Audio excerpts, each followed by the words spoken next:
L'actualité dans les Hautes-Pyrénées de ce lundi 7 octobre, c'est d'abord cet accident mortel qui s'est déroulé samedi soir du côté de Vic-en-Bigorre. Également un accident mortel du côté de Lannemezan où une maman a écrasé son enfant. On parlera également de politique avec la fête de l'UMA qui s'est déroulée ce week-end. On en parlera avec Marie-Georges Buffet et Christian Piquet notamment. Sans oublier Octobre Rose qui se déroule ce mois dans les Hautes-Pyrénées comme partout en France pour le dépistage du cancer du sein.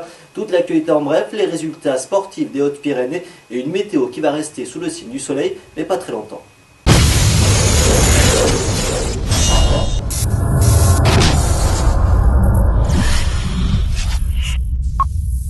L'actualité des Hautes-Pyrénées qui est marquée par de nombreux accidents. D'abord à Lannemezan, vendredi après-midi, c'est une mère de famille de 3 enfants qui a écrasé sa petite fille en reculant alors qu'elle allait entrer dans la cour de sa maison. Elle n'a pas vu l'enfant de 14 mois qui se cachait derrière un pilier.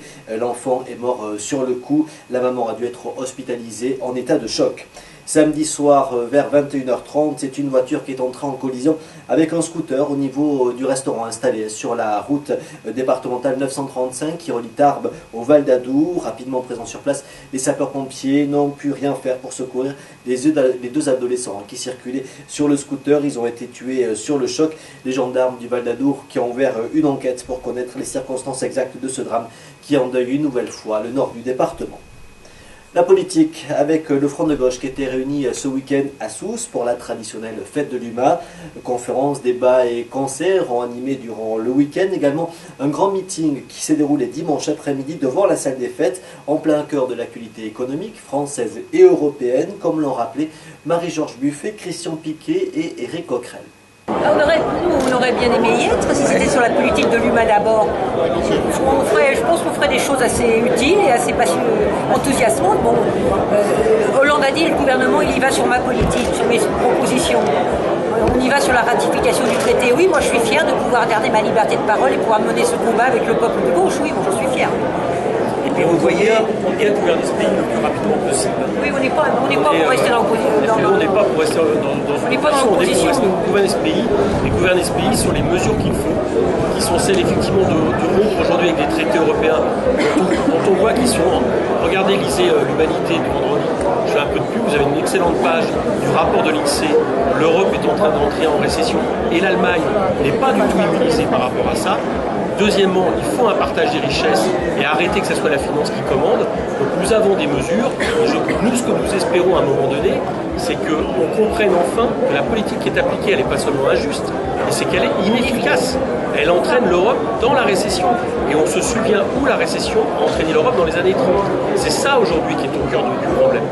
Je crois qu'il est vraiment heureux pour tout le monde, pour la gauche et pour le peuple, que le Front de gauche porte fortement cette D'autant, j'ajouterai juste un mot, c'est que quand vous regardez, c'est nous qui rassemblons aujourd'hui. Ce qui divise la gauche aujourd'hui, c'est les politiques qui consistent à faire des concessions à ceux d'en face. Mais le week-end dernier, il n'y avait pas que le Front de gauche dans la rue. Il y avait des syndicalistes, des militants associatifs, par dizaines, par milliers et par milliers. Donc c'est la politique que nous portons, qui est la politique du courage, qui rassemble. Et nous espérons bien que c'est ça qui va changer la gauche tout entière.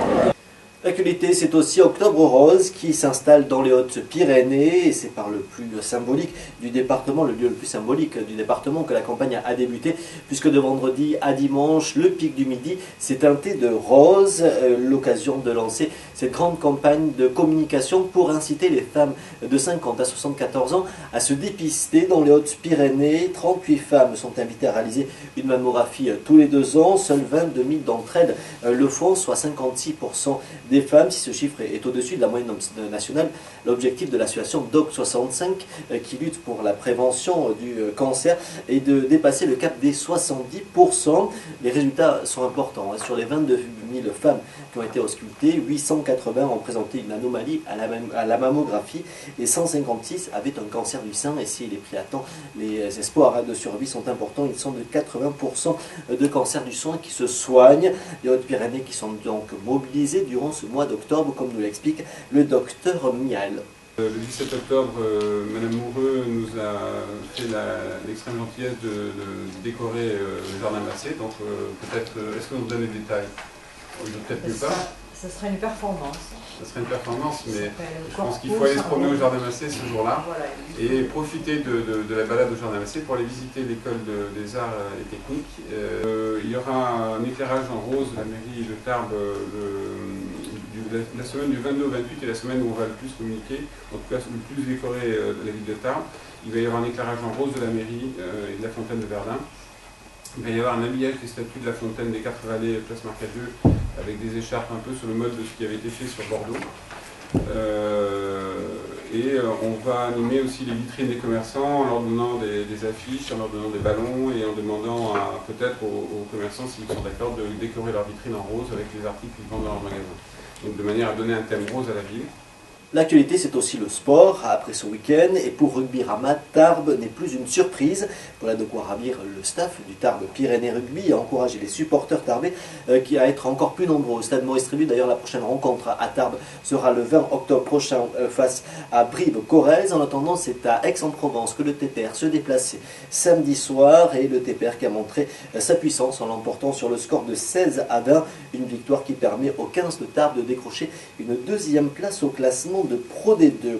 Courte mais efficace victoire pour le FCL 15, c'était également samedi soir face à Saint-Junien. Après la victoire de la troisième journée à Bagnères-du-Bigorre, le FCL qui se devait d'engranger des points supplémentaires à domicile pour rester dans le peloton de tête de la Fédérale 1. C'est chose faite avec une victoire sur le score de 15-14.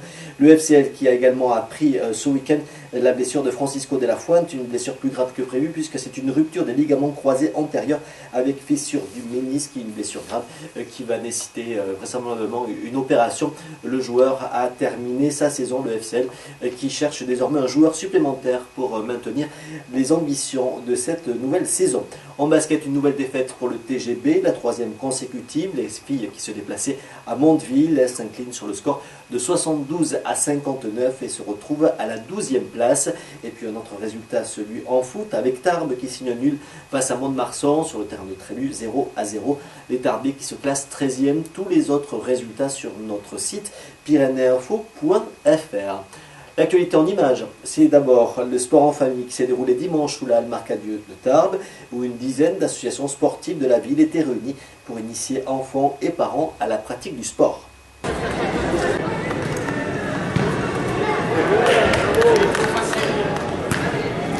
Dernier apéro-concert de l'année en plein air pour la Maison des Jeunes et de la Culture d'Orléans, c'était vendredi soir. Avant que l'automne n'arrive, No Copyright, Jackie Show et Quesada ont animé le Parc de l'Éclat durant une grande partie de la soirée et de la nuit.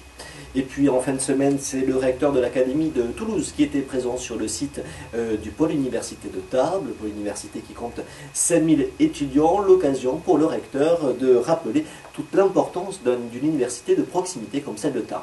D'abord, ça répond à un besoin des étudiants qui ne souhaitent pas tous venir à Toulouse, qui n'en ont pas la possibilité.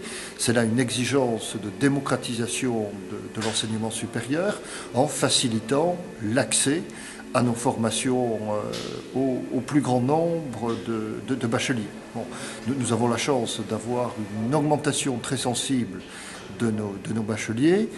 Notre objectif est encore de l'augmenter pour atteindre 80% d'une classe d'âge et il faut naturellement que nous puissions offrir des formations sur la totalité de notre territoire.